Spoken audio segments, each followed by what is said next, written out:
তামাম পৃথিবী চূর্ণ বিচ্ছিন্ন হয়ে যাবে, মসজিদগুলো খারাপ থাকবে।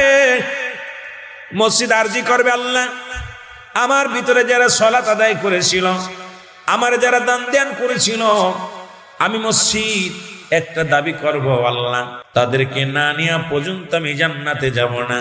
আমি দাঁড়িয়ে আছি, আমাকে শেষ করার আগে জবাব দিতে হবে আমাকে যারা ভালোবাসছে, আমাকে যারা জান মালের চাইতে বেশি ভালোবাসছে, আমাকে যারা ভালোবাসছে, আমাকে যারা মায়া করছে, আমার যারা খেদমত করছে, আমি রব্বে কারীম আমি তাদেরকে নিয়ে জান্নাতে যেতে চাই। জোরে বলেন মারহাবা। এই জন্য তো রাসূল আকরাম সাল্লাল্লাহু আলাইহি ওয়াসাল্লাম যখন মক্কা থেকে মদিনায় গেলেন, রাসূল বলেন আমি একটা মসজিদ বানাতে চাই। মারহাবা বলেন না। রাসূল বলেন আমি একটা মসজিদ বানাতে চাই। ও আমার সাহাবীরা, তোমরা শোনো, আমি নবী আগে আল্লাহকে সিজদার একটা জায়গা বানাইতে চাই। সাহাবীদের ভিতরে সবচাইতে গরীব সাহাবী রাসূলুল্লাহ যে ঘরের মধ্যে আশ্রয় নিয়েছিলেন, আইয়ুব আনসারী। মারহাবা বলেন না। নাম কি? আইয়ুব আনসারী। আইয়ুব আনসারী বলে, ইয়া রাসূলুল্লাহ, ইয়া হাবিবাল্লাহ, কি বানাইবেন? আল্লাহর ঘর। কার ঘর?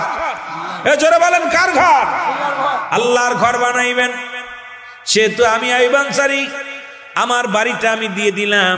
ইয়া রাসূলুল্লাহ, ইয়া হাবিবাল্লাহ, যে বাড়ির মধ্যে আপনি আগমন করেছেন, যে বাড়ির মধ্যে আপনার পদধূলি পড়ছে, এই বাড়িটা আমি মসজিদ বানানোর জন্য দিয়ে দিলাম। আরো যারা বলেন না। রাসূল বলে, আইয়ুব আনসারী, তুমি থাকবা কোথায়? এই বাড়িটা একমাত্র তোমার সম্বল, তোমার তো দ্বিতীয় বাড়ি নাই, একটা বাড়ি মাত্র। তা আমি এসে আমার সাহাবীদেরকে নিয়ে উঠেছি তোমার বাড়িতে। আইয়ুব আনসারী বলে, ইয়া রাসূলুল্লাহ, আমি আল্লাহর মসজিদ, আল্লাহর। ইয়া রাসূলুল্লাহ, ইয়া হাবিবাল্লাহ, এই বাড়িটা আমার আসল বাড়ি না, আমার আসল বাড়ি হলো কবর। আসল বাড়িটা কোথায়? যারা বলেন আসল বাড়িটা কোথায়? এই যে একটু আগে আমার এক ভাই চলে গেছে, পৃথিবীর মধ্যে আসার একটা সিরিয়াল আছে, যার কোনো সিরিয়াল নাই। আজকে মাহফিলের দিন, তবুও দুনিয়া থেকে বিদায় হয়ে গেল। দেখা যায় বাবা জিন্দা, সন্তান দুনিয়ার মধ্যে নাই, সন্তান জিন্দা, বাবা দুনিয়ার মধ্যে নাই। নাতির লাশ দাদার কাঁধে, দাদার লাশ নাতির কাঁধে, কি কখন চলে যাবে কেউ বলতে পারি না। আইয়ুব আনসারী বলে, ইয়া রাসূলুল্লাহ, ইয়া হাবিবাল্লাহ, যেহেতু আপনি আল্লাহর ঘর বানাবেন, আমি আল্লাহ রাব্বুল আলামিন আমারে দুনিয়ায় পাঠাইছি, এই ঘরটা আমি আপনার মসজিদের জন্য, আল্লাহর ঘরের জন্য দান করে দিলাম। আমার নবী বলে, আনসারী, তুমি এটাও দিয়ে দিলে? বলে, হুজুর, আমার আসল ঠিকানা, আসল বাড়ি হলো আমার কবর।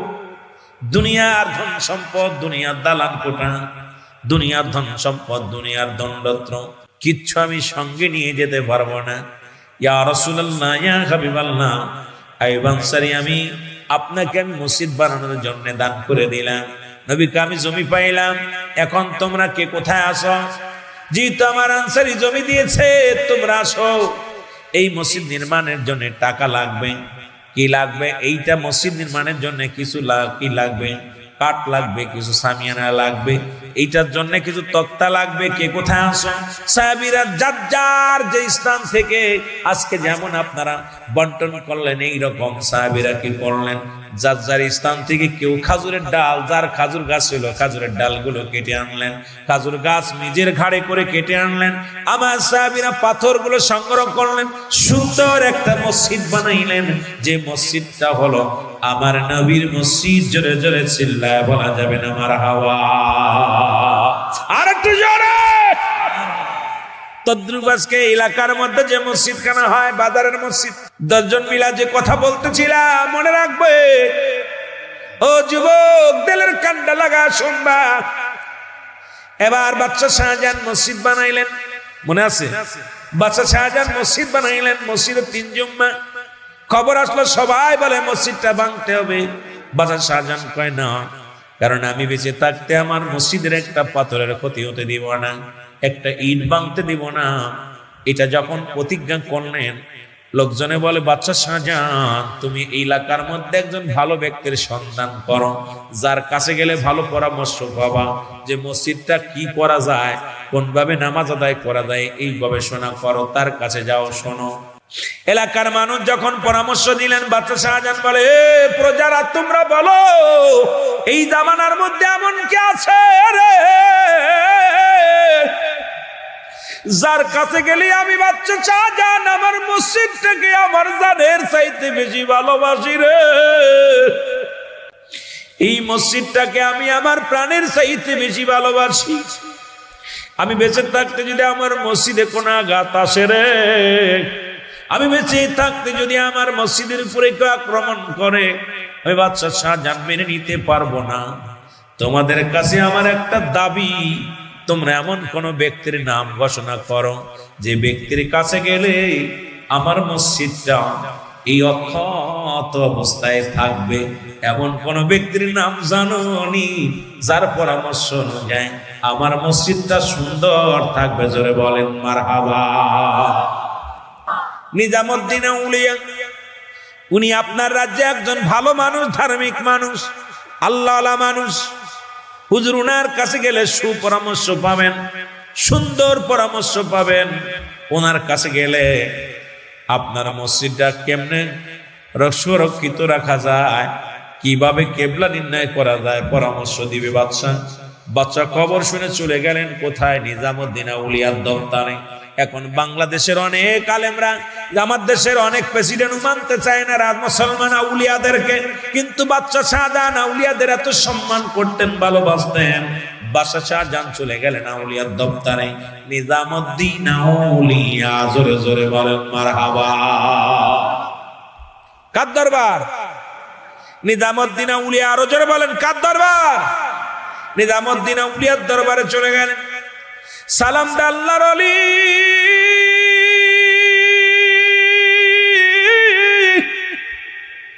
ডাক দি বলে, আসসালামু আলাইকুম।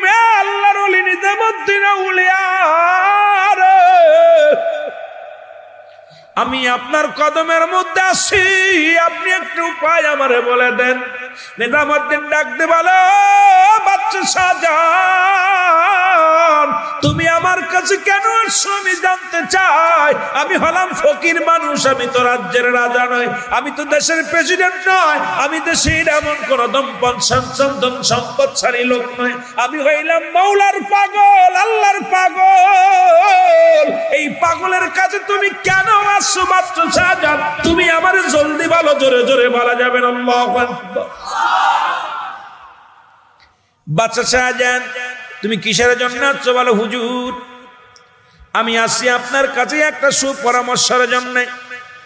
সেটা হলো, আমি একটা মসজিদ বানাইছি 10টা বছরে সাধনা করে। ওই 10 বছরে মানুষ এই বাইতুল মাল থেকে মাল নেয়া, টাকা নিয়ে 10টা বছর সাধনা করে মসজিদ খানা বানাইলাম। এই মসজিদে নামাজ আদায় করলাম, নামাজ হয় নাই।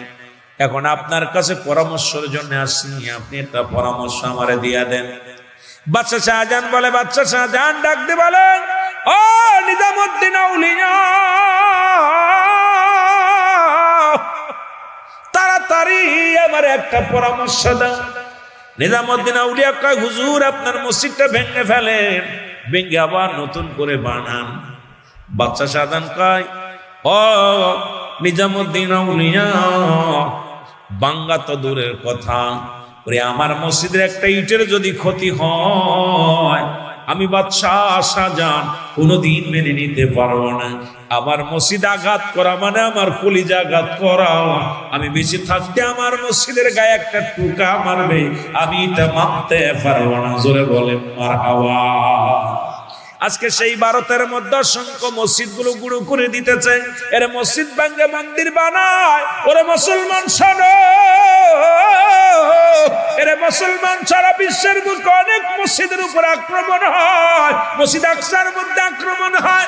ও যুবক বন্ধুরা শোনো, যদি মুসলমানদের অন্তর না কান্দে, মুসলমানদের হৃদয় যদি রক্তক্ষরণ না হয়, আমার মন বলে এর মতো মুনাফিক মুসলমান আর দুনিয়ায় কেউ নাই। জোরে বলেন ঠিক কিনা? মসজিদের জন্য যে দরদ না হয়। বাদশা শাহজাহান বলেন তাড়াতাড়ি বলো, উপায় বলো, বলো উপায় ভেঙ্গে দাও। কার কোনো পরামর্শ আসেনি বলো? কয় পরামর্শ আল্লাহ আমার এই শক্তি দেয় না, শক্তি একটা দিছে। এই জামানে আপনার বাদশা শাহজাহান শোনেন, আপনার রাজ্যে একজন ফকির আছে, একজন আল্লাহওয়ালা ব্যক্তি আছে। এই লোকটার কাছে আপনি যাবেন, যিনি দিল্লির বাদশা, দিল্লির জঙ্গলে আজ 40টা বছর কোনো ভাত খায় না, কোনো খাবার খায় না, গাছের লতা পাতা খায় আর জঙ্গলের মধ্যে রব্বে কারিমের ডাকে। এই পাগলটার নাম হলো আল্লাহর ওলি হারে বারসা রহমাতুল্লাহ আলাইহি। জোরে জোরে চিল্লায়া বলা যাবে না মারহাবা। আল্লাহ বলেন কোরআনুল কারীমের মধ্যে, এখন আবার ওলিদের কথা বললেই বলবেন হুজুর পালেন কোথায়? ওলি আল্লাহ কি কোরআনে আছে? তাফসীর কোরআনুল মাহফিলে আবার ওলি আল্লাহর কথা বলেন কেন? কোরআনে বলে মুর্শিদ, কোরআনে বলে মুর্শিদ, আরবিত মুসলমান, কোরআন নাজিল হয়েছে আরবি ভাষায়, ফার্সি ভাষায় হলো পীর। মারহাবা বলেন। আবার এখন পীরের কথা বললে অনেক আলেমরা কইব তাফসীরুল কোরআন মাহফিলে পীরের কথা বলে কেন? কয় পীরটির তো কোরআনে নাই, কোরআনে কোথাও পীর পাবেন না, কারণ কোরআন তো আর আরবি ভাষায় লেখা হয়েছে, ফার্সি ভাষায় লেখা হয় নাই। এই জন্য কোরআনের ভাষা আছে মুর্শিদ, আর আরবি মুসলমান আরবি ভাষায় হলো মুর্শিদ, আর মুসলমান ফার্সি ভাষায় হলো পীর, আর বাংলায় বলা হয় গার্জিয়ান, অভিভাবক, আর ইংলিশে বলা হয় গার্জিয়ান। আল্লাহ বলে সূরা ইউনূসের মধ্যে 11 নম্বর পারা 62 নম্বর আয়াত, আল্লাহ বলে আলা, এখন কোরআনের মধ্যে যদি না পান তাফসীর শোনেন আল্লাহ কি কয়? আল্লাহ বলে আলা, সাবধান, ইন্নানি চালা ইন্না উলিল্লাহি, আল্লাহ তরফ থেকে যারা ওলি হয়, লা নাই কোন শব্দের অর্থ ভয়, ওলা যদি অবস্থান করে হুমদের উপরে আহজানুন, তাদের কোনো চিন্তা নাই, ভাবনা নাই। কোরআনুল কারীমের মধ্যে সূরা ইউনূসের মধ্যে 11 নম্বর পারা 62 নম্বর আয়াত। এখন যদি কোরআন যদি বলেন পাই নাই, আমি মনে করি আপনারা কোরআন পড়েন নাই। জোরে জোরে চিল্লায়া বলো আল্লাহু আকবার। এর মধ্যে বাদশা শাহজাহান দাঁড়ায় আছে, বাদশা শাহজাহানকে দেখেই ডাকতে বলে পাগলা, ও বাদশা শাহজাহান, তুমি কেন এই জমিনের মধ্যে আসলে? তুমি কেন দিল্লির জঙ্গলে? জোরে বলা যাবে না মারহাবা? আর একটু জোরে বলেন মারহাবা। তুমি কেন দিল্লির জঙ্গলে? বাদশা শাহজাহান বলে হুজুর আপনি কে গো? আমি তোমার রাজ্যে বাস করি, আমারে তুমি চেনো না? যেহেতু রাজ্য তোমার, তুমি বাদশা শাহজাহান, তুমি হলে দিল্লির প্রেসিডেন্ট, আর আমি হলাম দিল্লির ফকির, তোমার রাজ্যে বাস করি, আমি খবর রাখি। তুমি হলে দেশ রাষ্ট্র নায়ক, তুমি বাদশা শাহজাহান, সুতরাং শোনো তুমি কেন এই দিল্লির জঙ্গলে আসছো? বাদশা শাহজাহান চোখের পানি ছেড়ে কান্দার বলে হুজুর, চোখের পানি পিলায় ফেলায় কান্দের ডাক দিয়ে বলে আল্লাহর ওলি, যদি আমার চিনতে না ভুল হয় আপনার পরিচয়টা চাই। আল্লাহর ওলি পরিচয় দেয়, বাবা আমার পরিচয় হলো, আমার নাম হারে বারেশা রহমাতুল্লাহ আলাইহি। জোরে জোরে চিল্লায় বলা যাবে না মারহাবা। বলে হুজুর আপনার কদমের মধ্যে আমি আসছি। বলে কেন আসছো?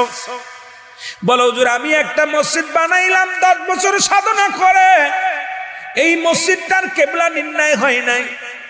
এখন এই মসজিদটা কিভাবে কেবলা নির্ণয় করে যে আমাকে বলে দেন হুজুর।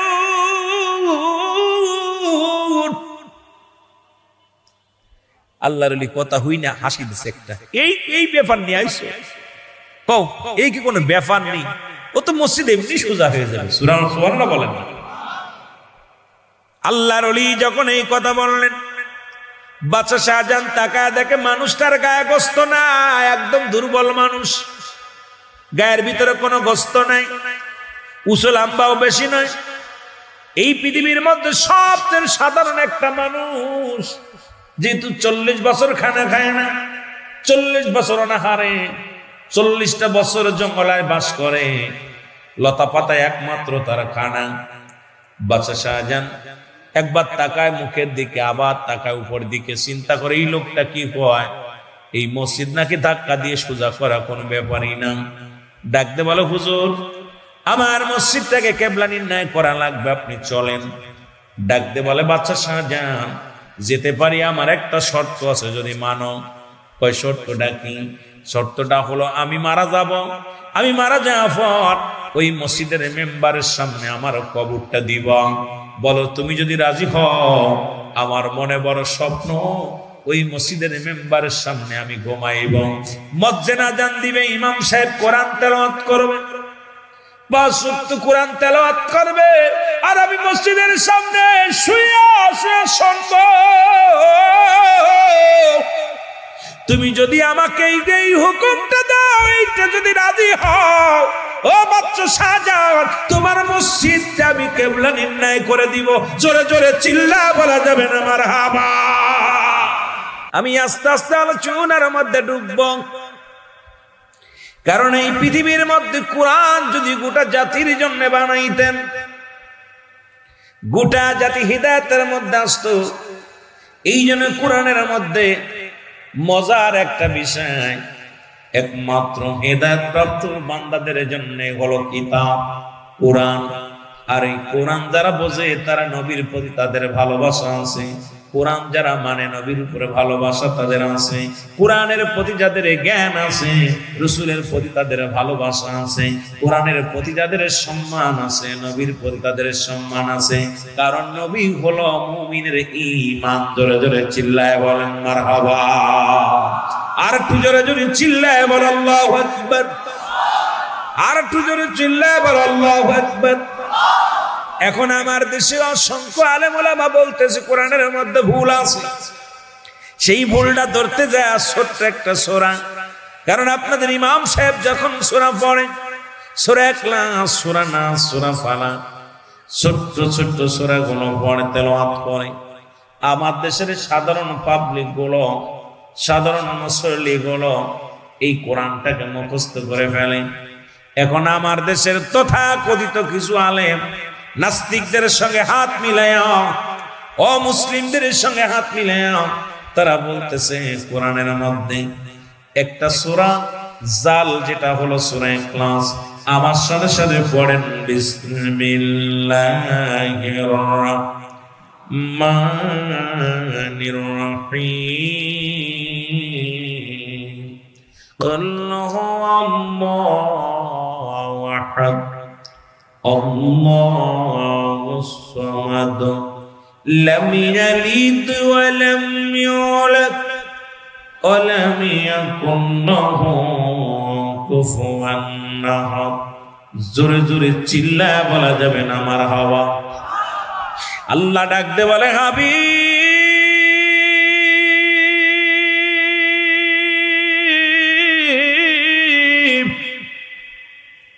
নবী গো, আপনি জানা দেন আমি আল্লাহ এক, আমি আল্লাহ এক। আল্লাহ কয়জন? জোরে বলেন কয়জন? আল্লাহ ডাকতে বলে, হাবিব ওদেরকে জানা দেন আমি আল্লাহ এক, আমি কাউকে জন্ম দিই নাই, কারো থেকে জন্ম নিই নাই। আসমান জমিনের মধ্যে আমার সমতুল্য সমকক্ষ আর কেউ নাই। সারা পৃথিবী আমার মুখাপেক্ষী, আমি কারো মুখাপেক্ষী নাই। জোরে বলেন ঠিক কি? আমার আপনার আল্লাহ কয়জন? আরো জোরে বলেন কয়জন? এখনো মুসলিমদের আল্লাহ কয়জন? কথা বলেন কয়জন? খ্রিস্টানদের আল্লাহ কয়জন? নাসারাদের আল্লাহ কয়জন? পৃথিবীর মধ্যে মুসলমান শুনে নাও, অল পৃথিবীর মধ্যে স্রষ্টা হলো একজন, সৃষ্টি হলো অনেক, সমস্ত মাখলুকাতি হলো সৃষ্টি জগৎ, আর রব্বি কারীম তিনি হলো স্রষ্টা। এই আসমান জমিনের মধ্যে যত মাখলুকাত রব্বি কারীম পাঠাইলেন সবকিছু হলো সৃষ্টি, আর আমার রব্বি কারীম হলো স্রষ্টা। এই স্রষ্টাকে যারা আজকে যার সঙ্গে শরীক করতে চায়, যারা চন্দ্র পূজা করেন, যারা প্রতিমা পূজা করেন, বুঝতে আর বাকি নাই বর্তমান জামানার মধ্যে ইমানের চাইতে গদির দাম বেশি। কারণ এই গদির জন্য মানুষ ইমান চুরি করা শুরু করেছে। এটা কোনো ইমানই দায়িত্ব আসতে পারে না, এটা সম্পূর্ণ ইহুদি খ্রিস্টানদের চরিত্র। জোরে জোরে চিল্লায় বলা যাবে না ঠিক কিনা? আমার ভাইয়েরা, আমার বন্ধুরা, আমার এখন যারা চন্দ্র পূজা করে গো, যারা মূর্তি পূজা করে দুনিয়ার মধ্যে, যারা কি করে, তারকা পূজা করে, গাছ পূজা করে, দেবতা পূজা করে, তারা চিন্তা করে এক আল্লাহর যদি আমরা বলি, রব্বি কারিমকে যদি খোদা বানাই, রব্বুল আলামিনকে যদি আল্লাহ বলে মানি, পৃথিবীর মধ্যে চন্দ্র পূজা করা যাবে না। রব্বি কারিম যদি খোদা বানি, তাহলে দুনিয়ার মধ্যে অন্য কাউরে সিজদা করা যাবে না। দুনিয়ার মধ্যে রব্বি কারিমকে যদি খোদা মানি, আল্লাহ মানি, এই দুনিয়ার মধ্যে আমরাও ডান দিকে বাম দিকে তাকায় অন্য কাউকে খোদা মানা সম্ভব হবে না। কারণ ওদের সঙ্গে যারা তাল মিলা চলতে চায়, ওদেরকে যারা উৎসাহিত করে, তারাই তো এই সূরাটা ব্যান করার জন্য চেষ্টা করতেছে। কারণ তারা বলে কোরআন শরীফের মধ্যে অসংখ্য জায়গা ভুল, জোরে জোরে চিল্লায় বলে নাউযুবিল্লাহ। আর এই সমস্ত দাগাবাজদের জন্য আমার আল্লাহ বলেন বিসমিল্লাহির রহমানির রহিম। উইদ্দাত লিল কাফিরিন। আল্লাহ বলে কাফের বেঈমান মুনাফিকদের জন্য, ওই সমস্ত দাগাবাজদের জন্য আমি রব্বে কারিম রেখে দিলাম ৭টা জাহান্নাম। জোরে জোরে চিল্লায়া বলা যাবে না আল্লাহু আকবার। আল্লাহ মানুষকে ডাক দেন নাই, এই মানুষের মধ্যে একটা ইমানদার আছে, যারা আল্লাহ ওয়ালা আছে, আল্লাহর রঙে রঙিত হলো, আল্লাহ রাব্বুল আলামিনের পাগল যারা, আল্লাহকে ইমানদারেরা বিশ্বাসীরা শোনো, ও ইমানদারেরা শুনে নাও, এই পৃথিবীর মধ্যে শুনে নাও, ইমানদারেরা রে, বিশ্বাসীরা রে, তোমরা কি করো, ধুলু ফিস সিলমি কাফা, পরিপূর্ণভাবে প্রবেশ করো, পরিপূর্ণভাবে দাখিল হও। কিসের মধ্যে? ইসলামের মধ্যে। এখন ইসলামের শাব্দিক অর্থ হলো একটা নয়, দুটো নয়। আল্লাহ বলে ইমানদার বিশ্বাসীরা শোনো, পৃথিবীর মধ্যে ইমানদারেরা বিশ্বাসীরা শোনো গো। রব্বে কারিম ডাক দিয়ে বলে ইমানদারেরা রে, পরিপূর্ণভাবে দাখিল হও, পরিপূর্ণভাবে প্রবেশ করো। কিসের মধ্যে? ইসলামের মধ্যে। এখন ইসলামের আবিধানিক শাব্দিক অর্থ হলো ৮০ থেকে ৮২টা। ইসলাম মানে আত্মসমর্পণ, ইসলাম মানে নিজে না কন্যরে খাওয়ানো, ইসলাম মানে নিজে না গোমান্ডরে গম পাড়ানো, ইসলাম মানে নারীর সতীত্ব পাড়া দিয়া, ইসলাম মানে নিজে দুঃখে থেকে অন্যরে সুখে রাখা। আজকে ইসলামের সাইনবোর্ড লাগায়া আজকে আমাদের দ্বারায় আমার মন বলে এগুলো একটাও হচ্ছে না, কারণ আমার দ্বারায় নারীর সতীত্ব পারা হচ্ছে না, আমার দ্বারায় দেশের সম্পদ সুন্দরভাবে রক্ষণাবেক্ষণ হচ্ছে না, আমার দ্বারায় মানুষের কষ্ট ছাড়া শান্তি হচ্ছে না। তার মানে আর বুঝতে বাকি নাই, শুধু দাড়ি টুপি জুব্বা লাগাইয়া ইসলামের সাইনবোর্ড লাগাইয়া সমাজের মধ্যে ঘোরাঘুরি করছি, প্রকৃত ইসলামের মধ্যে ঢুকতে পারি নাই। ওলামা একরাম আমার বাবারা আমার, এই একটা আয়াতের তাফসীর যদি রাত ভরে করি শেষ হবে না। কারণ একটা আয়াত আল্লাহ বলে ইমানদারেরা বিশ্বাসীরা তোমরা পরিপূর্ণভাবে দাখিল হও ইসলামের মধ্যে। জোরে জোরে চিল্লায়া বলা যাবে না মারহাবা। আরো জোরে বলেন ঠিক কিনা? যদি এটা ইসলামের মধ্যে ঢুকতেন সমাজ অন্যায় হতো না। ইসলামের মধ্যে যদি ঢুকতাম ব্যভিচার চলতো না, অন্যায় যদি অন্যায় চলতো না, জুলুম চলতো না। ইসলামের মধ্যে যদি ঢুকতাম তোমার দ্বারাই কোন নারীর ক্ষতি হতো না। ইসলাম যদি মানতা এই সমাজের মধ্যে মাদক সেবন চলতো না। ইসলাম যদি মানতা এই সমাজের মধ্যে দুর্নীতি হতো না। ইসলাম যদি মানতা ঘুষ চলতো না, সুদ চলতো না। পৃথিবীর মধ্যে শান্তি আর শান্তি ফিরে আসতো। কারণ আসল প্রকৃত ইসলামের মধ্যে আমরা ঢুকতে পারি নাই। জোরে বলেন ঠিক কিনা? যেমন ভাবে ঢুকেছিলেন বাদশাহ শাহজাহান। মনে রাখবেন কথাগুলো বাবা, যেহেতু মসজিদ উন্নয়ন প্রকল্পের মাহফিল, একটু কথা আমার বলতে হবে। ওদিকে যায় বাদশাহ শাহজাহান, দিল্লির বাদশাহ। নাম কি? জোরে বলেন নাম কি? বাদশাহ শাহজাহান দিল্লির বাদশাহ। উনি একখানা মসজিদ বানাইলেন। আজকে যেমন এলাকার ভাইরা সুন্দর একটা মসজিদ বানাইছেন, যদিও মসজিদে যাই নাই, যদিও মসজিদে এখনো যা হয় নাই, শুনেছি একতলা কমপ্লিট, দ্বিতীয় তলার কাজ চলতেছে, অলরেডি ফিলার হয়ে গেছে। বাদশাহ শাহজাহান সাধনা করলেন, যেহেতু আমি একজন মুসলিম নেতা, আমি একজন মুসলিম রাষ্ট্রনায়ক, যেহেতু এই দুনিয়ার মধ্যে আমি একটা মসজিদ বানাইব, সেই মসজিদের নাম হলো দিল্লির জুমা মসজিদ। জোরে বলা যাবে না আমার নামটা কি? দিল্লির জুমা মসজিদ। জোরে বলেন নাম কি? দিল্লির জুমা মসজিদ। বাদশাহ শাহজাহান জল্পনা কল্পনা করলেন, নিজের কষ্টের টাকা, নিজের সাধনার টাকা, হালাল টাকা দিয়ে, হারাম টাকা নয়, এই টাকা দিয়ে বাদশাহ শাহজাহান 10টা বছর সাধনা করে মসজিদ বানাইলেন। কয় বছর? জোরে বলেন কয় বছর? এই জোরে বলেন কয় বছর? 10 বছর সাধনা করে মসজিদ খানা বানাইলেন। 10 বছর মুসলমান, এবং প্রতিবার যখন মসজিদের কাজ শুরু হয়, একজন কোরআনের হাফেজ দিয়ে এক পারা করে কোরআন শরীফ পড়ানো হয়, কারণ এক পারা কোরআন শরীফ পড়ে এরপরে কাজ শুরু হয়, রাজমিস্ত্রি কাজ শুরু করে। 10 বছর ধরে মসজিদ খানা বানাইলেন। এই মসজিদ খানা বানানোর পর কমপ্লিট যখন মসজিদ হয়ে গেল, মসজিদে একজন ইমাম নিযুক্ত করলেন, যেমন আজকে আপনাদের মসজিদের ইমাম সাহেব ইনামুল হক সাহেব, উনি অত্র মসজিদের ইমাম। এইরকম একজন মসজিদের ইমাম ঠিক করলেন। ইমাম সাহেব প্রথম জুম্মার খুতবা দিলেন। বাদশাহ শাহজাহান উনিও মসজিদে উপস্থিত ছিলেন, জালাল ভাইয়ের মতো।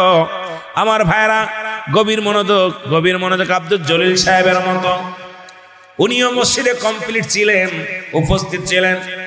নামাজ শেষ হলো, রাত্রে যে যখন ঘুমাইছেন, ঘুমানোর পর বাদশাহ শাহজাহান স্বপ্নে দেখে, বাদশাহ শাহজাহান রে, তুমি নামাজ আদায় করেছো তোমার মসজিদে, আজকে যারা এই মসজিদে নামাজ আদায় করেছে কারোর নামাজ হয় না।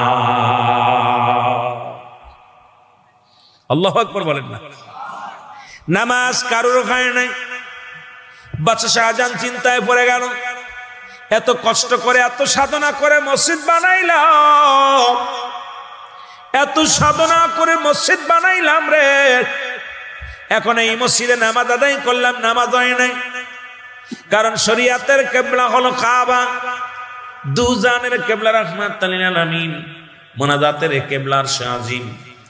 বাদশাহ শাহজাহান চিন্তা করে, আল্লাহ না জানি কিবলা নির্ণয় ঠিক হয় নাই, না জানি কি হয়েছে, আজকে নামাজ পড়লাম, নামাজটা হয় নাই। দ্বিতীয় জুম্মার নামাজ হয়ে গেল। দ্বিতীয় জুম্মায় একই সংবাদ আসলেন, বাদশাহ শাহজাহান তুমি যত মুসল্লিদের নিয়ে নামাজ আদায় করলা, কারুর নামাজ আজকেও কবুল হয় নাই। জোরে বলা যাবে না আল্লাহু আকবার? কারুর নামাজ হয় নাই। বাদশাহ শাহজাহান পেরেশানিত হয়ে গেলেন, চিন্তা করতে লাগলেন, না এত সাধনা করে মসজিদ বানাইলাম, এত মসজিদটাকে ভালোবাসলাম, 10 বছর ধরে সাধনা করে মসজিদ বানাইলাম, নিজের হালাল উপার্জন দিয়া মসজিদ বানাইলাম, এই মসজিদে আমি নামাজ আদায় করলাম, মসজিদে নামাজ কেন হলো না? কারণটা কি? উনি গবেষণা করতে লাগলেন আর কাঁদতে লাগলেন। নিশি যখন রাত্র যখন নিশি হয়ে যায়, চোখের পানি ছেড়ে ছেড়ে কান্দার, রব্বে কারীম আমি এমন কি অপরাধ করেছি, আমার নামাজ হয় নাই, মসজিদের মুসল্লিদের নামাজ হয় নাই, জিতে একজন যোগ্য ইমামের পিছে নামাজ আদায় করলাম, সুন্দর মসজিদে নামাজ আদায় করলাম, মুসল্লি ইকরামদের নিয়াম, তবে কেন নামাজ কেন কবুল হয় নাই? রব্বে কারীম তুমি একটু আমার জানায়া দাও। চোখের পানিগুলো ফেলায় ফেলায় কাঁদতে লাগলি, চোখের পানি ফেলায় ফেলায় কান্দে রে। এবার বাচ্চা সংবাদ পায়, ও বাচ্চা গমের ঘরে সংবাদ পায়, ও বাচ্চা তুমি 2 জুম্মার নামাজ পড়লা, তুমি কি জানো না নামাজের জন্য শর্ত হলো কিবলা? সুতরাং তুমি যে মসজিদ খানা বানাইলাম, এই মসজিদের কিবলা নির্ণয় ঠিক হয় নাই, সুতরাং এই কারণে মসজিদের মুসল্লিদের নামাজ হয় না। শরিয়াতের কিবলা কাবা। জোরে বলেন শরিয়াতের কিবলা, শরিয়াতের কিবলা কাবা। বাদশা শাহজাহান বলে আল্লাহ এখন কি করি, যেহেতু মসজিদের কেবলা নির্ণয় ঠিক হয় নাই, নামাজ যেহেতু আদায় করলাম নামাজ তো হবে না, এখন মসজিদ তো কেবলাটা ঠিক হয় না, কি করা যায়? যার কাছে যায় সেই বলে মসজিদটা ভেঙ্গে আবার বানাও। বাদশা শাহজাহান বলে শোনো, পৃথিবীর মধ্যে আমাকে হত্যা করো, দুঃখ নাই, আমি বেঁচে থাকতে আমার মসজিদের একটা ইটের গায়ে হাত দিতে পারবা না, কারণ ওই মসজিদটাকে আমি আমার জানের চাইতে বেশি ভালোবাসি। যেমন আজকে ভালোবেসে আপনারা দান ধ্যান করলেন, অত্যন্ত ভালো লাগলো। আপনারা উপস্থিত আমার দান চাওয়ার আগে 1,50,000 করে আপনারা যারা শরীক হয়ে গেছেন, বড় আনন্দ লাগছে। বাদশা শাহজাহান ডাক দে বলে, মুসল্লিরা, ভাইরা শোনো, আমি বাদশা শাহজাহান আমার জীবনের চাইতে মসজিদটাকে ভালোবাসি। এই মসজিদ আমার জীবন থাকতে মসজিদের গায়ের একটা পাথরের ক্ষতি হতে আমি বাদশা শাহজাহান দিব না। বন্ধুরে আমার, রব্বুল আলামিন রিয়াজুল জান্নাহ বেহেশতের বাগান, এই জান্নাতের বাগানে আসার মতো বসার মতো সুযোগ দান করল। এই সময় কত মানুষ জেলখানায়, কত মানুষ হাসপাতালে, কত মানুষ মৃত্যু শয্যায় সজ্জিত। রব্বুল আলামিন আপনাকে আমাকে জেলখানায় নেন নাই, হাসপাতালে নেন নাই, সুন্দর পরিবেশ, জান্নাতের বাগান, কোরআনের মাহফিল, সর্বশ্রেষ্ঠ কিতাব, রব্বি করিমের পাঠানো কিতাব, শুধু মানব জাতির জন্য নয়, গোটা বিশ্ববাসীর জন্য, কুল কায়নাতের জন্য যে কিতাব রব্বি করিম পাঠাইলেন, সেই কোরআনের মাহফিলে আসার মতো বসার মতো সুযোগ দান করল। উচ্চ কণ্ঠে আওয়াজ দিয়ে চিল্লায় বলেন আলহামদুলিল্লাহ। যে কোরআন পৃথিবীর মধ্যে প্রেরণ করলেন, আসমানের উপর আসমান সহ্য করতে পারেন নাই, যেটা মুসলমান পাহাড়ের উপরে পাঠাইলেন, পাহাড় সহ্য করতে পারেন নাই, দুনিয়ার মধ্যে কোরআনুল কারীম মানব জাতির হৃদয়ের মধ্যে, মানব জাতির মধ্যে দিলেন। এই মানব জাতি সমস্ত জাতির মধ্যে শ্রেষ্ঠ জাতি, আর এই শ্রেষ্ঠ জাতিকে একটা কিতাব উপহার দিলেন, সেটা হলো আল কোরআন। জোরে জোরে চিল্লায় বলা যাবে না মারহাবা। আল্লাহ বলেন, যার মধ্যে কোনো সন্দেহ নাই, পড়েন বিসমিল্লাহির রাহমানির রাহিম,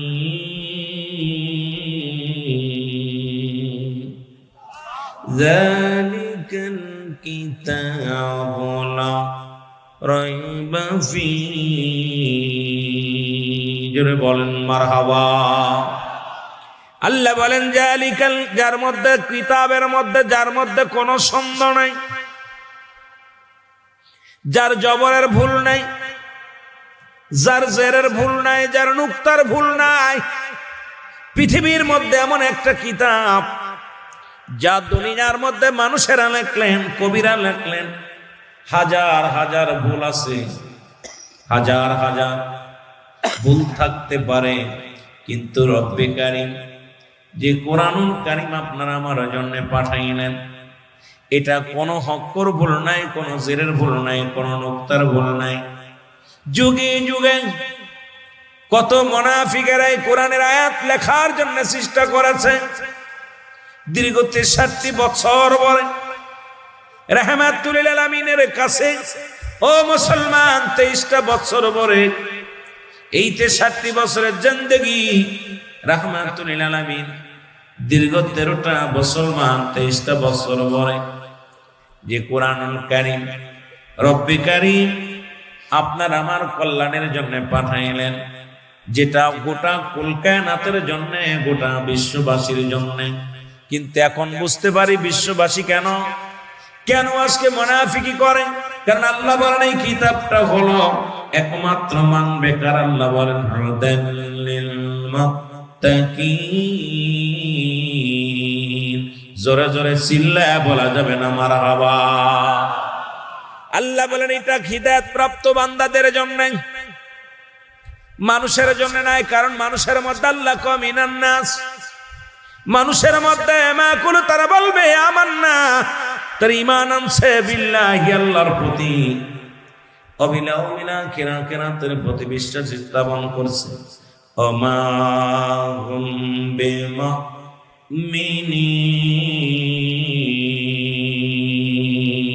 আমার রাহমাতুল লিল আলামিনের কদমের মধ্যে একদল মানুষ যেত, তারা সদা সর্বদাই বলতেন আমরা ঈমানদার, আমরা মুমিন, আমরা মুত্তাকিন।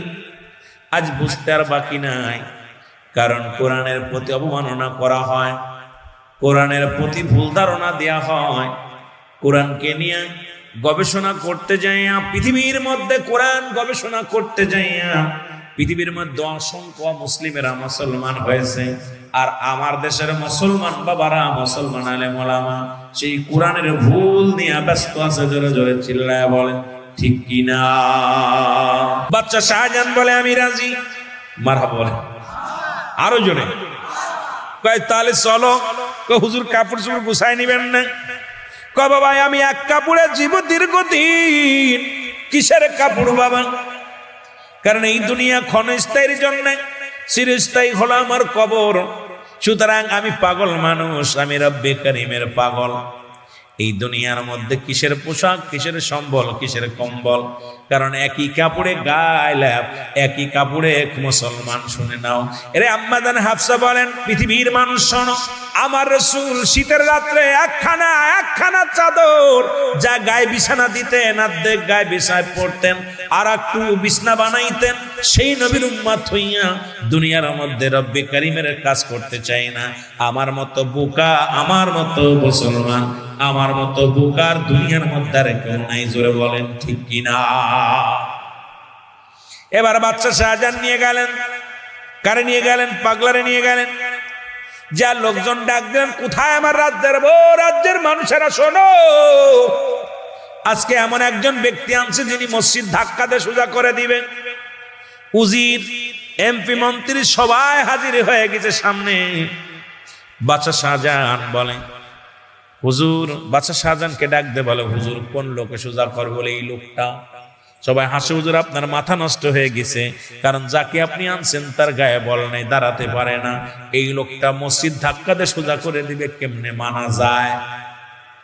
লোকজন হাসির পাত্র হয়ে গেলেন। আল্লাহর ওলি হারে বারেসা ডাক দে, কয় বাদশা আমাকে আনছো যে কাদের জন্য, দেরি করো না, তুমি একজন কি করো ডাক দাও, একজন বকি ডাক দাও। মুসলমান শোনো, একজন ইঞ্জিনিয়ারকে ডাক দাও, একজন বৈজ্ঞানিককে ডাক দাও, ভালো করে ম্যাপ কোন দিকে কাবা, আমার দেরি হবে না, তাড়াতাড়ি করো। এবার কাবাটা নির্ণয় করে বাচ্চা শাহজাহান বললেন, হুজুর কেবলাটা একটু মাথা করবে। সঙ্গে সঙ্গে আল্লাহর ওলি হারে বারেসা ওই মসজিদের মধ্যে হাতটা লাগায় দিছে।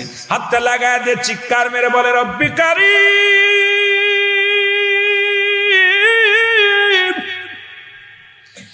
রব্বি কারীম, এই মসজিদ তোমার ঘর, আমিও তোমার। 40টা বছর জঙ্গলায় কাটাইলাম রে, জীবনে কোনোদিন কিছু তোমার কাছে চাই নাই, জীবনে কোনোদিন তোমার কাছে বাড়ি চাই নাই, গাড়ি চাই নাই, দুনিয়ার মধ্যে কোনো কিছু চাই নাই। আজকে একটা মাত্র চাও, তোমার মসজিদটা ঘুরে যেতে বলো। এই মসজিদের মেম্বারের সামনে আমি ঘুমাইবো, আমি চির ঘুমে ঘুমাইবো রে আমার আল্লাহ। এই মসজিদটা যেন তাড়াতাড়ি ঘুরে যায়। জোরে জোরে বলেন মারহাবা। ঘুইরা ধরার সঙ্গে সঙ্গে মসজিদ একা একা ঘুরে গেছে। সুবহানাল্লাহ বলেন। আর একটু জোরে। যদি কেউ দিল্লি যান, দিল্লির জুমা মসজিদে নামাজ আদায় করবেন, দেখবেন ওই মসজিদের ভিতরে নামাজ আদায় করতে গেলে একটা মানুষ যখন দাঁড়ায় যাবেন, মনে হয় চারিদিকে মানুষ দাঁড়ায় আছে। ডান দিকের পিলারটা দেখে এসেছিলাম ভাঙ্গা। ও মুসলমান শুনে নাও, কারণ একটা গাছ পড়িয়া পিলারটা ভাঙছে। ওই মসজিদের সামনে আল্লাহর ওলি হারে বারেসার মাজারটা আছে। আজও পর্যন্ত জীবনের স্বপ্ন ছিল আমার বাবারা আমার, আজকে আপনাদেরও সেই স্বপ্ন থাকার দরকার। আল্লাহর ঘর মসজিদ আমরা বানাইবো জানমাল দিয়া। এই মসজিদ থাকবে, এই মসজিদ একদিন আপনার জন্য সুপারিশ করবে। এই মসজিদ একদিন ডাকবে, আল্লাহ অমুক মিয়া আমারে দান করেছিল, অমুক মিয়া আমার ইট দান করেছিল, অমুক মিয়া আমারে পাথর দিয়েছিল, অমুক মিয়া আমারে কি দিয়েছিল। মুসলমান শোন লোহা দিয়েছিল, অমুক মেয়ে আমার টায়াসের কাজ দিয়েছিল, সুতরাং তাকে তুমি নাজাত দাও, তো তুমি নাজাত দাও। সেই মসজিদের খেদমত করার দরকার আছে কিনা? আমার ভাইরা, আমার বন্ধুরা, আমার এই জন্য আমি কোরআন থেকে বললাম। বলবে হুজুর তাফসির পালেন কই? যেহেতু তাফসিরুল কোরআন মাহফিল, সূরা ইউনূসের মধ্যে 11 নম্বর পারা 62 নম্বর আয়াত, হাদিস শরীফ মেরকাত শরহ মেরকাতে 10ম খণ্ড 722 নম্বর পৃষ্ঠা লিখে নেন ভালো করে। তাফসিরুল বায়ান 5ম খণ্ড 524 নম্বর পৃষ্ঠা। এখন আপনি লিখে নেন, যদি কোনো হুজুর পাই নাই, এখন অফেন্স চ্যালেঞ্জ আপনি ভালো করে লিখে নেন। আল্লাহ রাসূল বলে আলা সাবধান, ইন্না নিচ্চালা ইন্না উদাল্লাহি, আল্লাহর তরফ থেকে যারা ওলি হয় লা ইয়ামুত, তাদের মৃত্যু নাই। সুতরাং আল্লাহর নবীজি বলছে, আল্লাহ বলছে, এখন আমি মৌলবি বললে দোষ কি? জোরে বলেন ঠিক কি না? আপনি মানবেন না ঠিক আছে, কিন্তু মানুষের সামনে আইয়া যদি বলেন ওলি আল্লাহ লাগবে না, পীর সাহেব লাগবে না, আমি মনে করি আপনার ওয়াজ শোনায় জায়েজ নাই। জোরে বলেন ঠিক কি না? আপনার ওয়াজে বসাই জায়েজ নাই। কারণ বাংলাদেশে বাস করবেন, ওলি মানবেন না, বাপ মার গর্ভে জন্ম নিবেন, মায়ের গর্ভে মার মানবেন না, এগুলো আমি মানতে পারবো না। জোরে বলেন ঠিক কি না? আমার বন্ধুগণ গভীর মনোযোগ। এইবার নিজামুদ্দিন আউলিয়া ডাক দিয়ে বলে, আল্লাহর ওলি নিজামুদ্দিন আউলিয়া ডাক দিয়ে বলে, বাচ্চা শাহজান,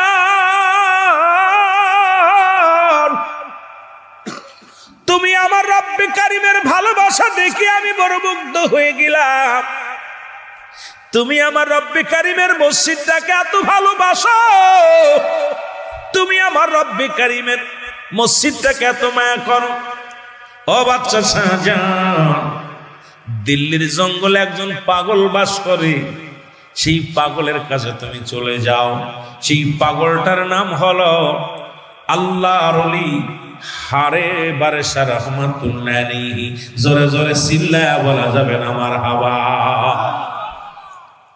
বাচ্চা শাহজান বাড়িতে আসলেন, বাড়িতে এসে খানা পিনা নিয়ে, পানি নিয়ে, খানা নিয়ে জঙ্গলে রওনা হয়ে গেলেন। কারণ মসজিদটা দরকার। যেমন আপনাদের আমার ভাই বললেন যে মসজিদ আমাদের দরকার, করতেই হবে। কারণ মানুষ নামাজের জন্য সিজদার একটা জায়গা, যেখানে করার জন্য আপনাদের চেষ্টা লাগবে, ভালোবাসা লাগবে, দোয়াও লাগবে, দাওয়াও লাগবে। যাদের নাই তারা দোয়া করবেন, প্রয়োজন হলে শ্রম দিবেন, নিজে আপনি শ্রম দিবেন। কারণ একজন আমাদের যদি না পারেন একটা দিন আপনি কর্মী হিসেবে যোগালে কাজ করে দিয়ে যাবেন, না পারলে একটু দোয়া করবেন। কিন্তু এটার প্রতি হিংসা করার কোনো আপনার মুসলমান ইখতিয়ার নাই। কারণ ওই ঘরটা হলো আমার রব্বে কারিমের, আপনিও আল্লাহর ঘর ও আল্লাহর। জোরে বলেন ঠিক কিনা? বাদশা শাহজাহান চলে গেলেন খানা দানা নিয়ে, খুঁজতে খুঁজতে যাইয়া কোথাও দিল্লির জঙ্গলের মধ্যে পার ও পার ঘুরে, কিন্তু পাগলটার পায় না, এই লোকটার পায় না। হঠাৎ দেখে সিজদার মধ্যে পড়ে কান্দার বলে, আল্লাহ রব্বে কারিম গো, এই দুনিয়ার মধ্যে তুমি আমারে পাঠাইলা, আমি ঠিক মতো ইবাদত বন্দেগী করতে পারলাম না, ঠিক মতো তোমার হুকুম মানতে পারলাম না, ঠিক মতো তোমার আদেশ মানতে পারলাম না রে আল্লাহ। আমি কখন মারা যায়? আমার স্বপ্ন ছিল একটা জায়গা ঘুমাবো, যেখানে শুয়া শুয়া মসজিদের আজান শুনবো। স্বপ্ন কি? আজান শুনবে, মসজিদের আজান শুনবো। কিন্তু আমার কপালে নাই। 40টা বছর জঙ্গলায় কাটা দিলাম। ও ভাই উঠতেছেন কি? আপনাদের কাছে সাল চাইতেছি না, ভয় নাই। আমি মসজিদ মনে হচ্ছে হুজুর মনে হয় এবারে কালেকশন শুরু করবো। অনুরোধ করি, এই মসজিদটা কার? জোরে বলেন না কার? আরো জোরে বলেন কার?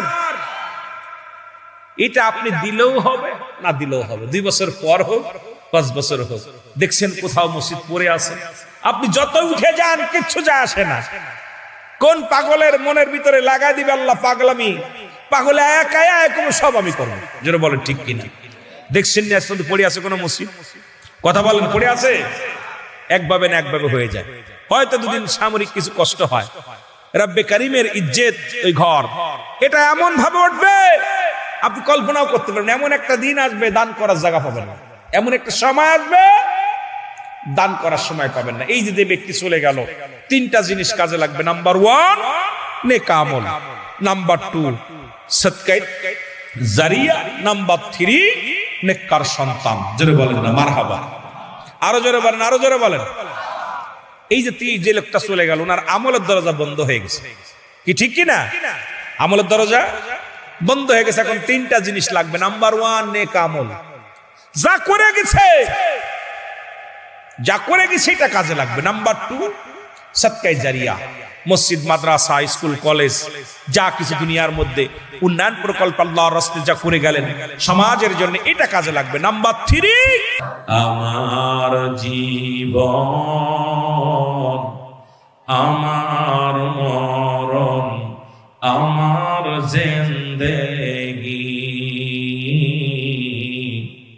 কবুল কর ওহে আল্লাহ আমার বন্দেগি। বল কবুল কর ওহে আল্লাহ আমার বন্দেগি। বল আমার জীবন, আমার মরণ, আমার জিন্দেগি কবুল কর ওহে আল্লাহ আমার বন্দেগি। বল কবুল কর ওহে আল্লাহ আমার বন্দেগি। আল্লাহুম্মা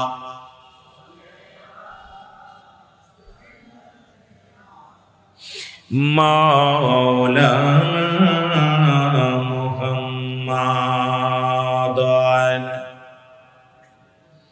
সাইয়্যিদিনা। এ দুনিয়ার মুসলমান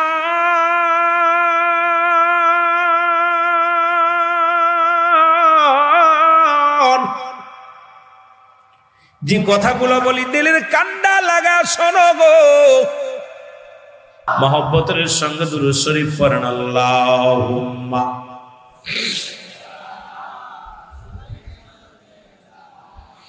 আরো জোরে ওয়ালা আলি সাইয়্যিদিনা।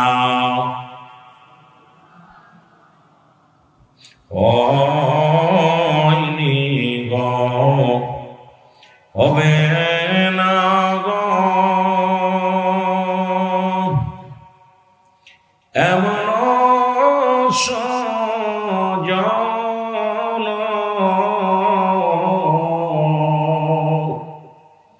সারা জীবন কাঁদলেন নবীজি পাপী উম্মতির জন্য। আল্লাহুম্মা সাল্লি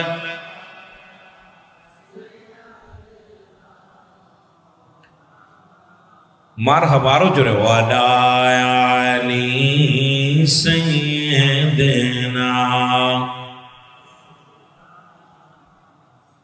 এই মুসলমান এই কোরআনটাকে বুঝা পর গো।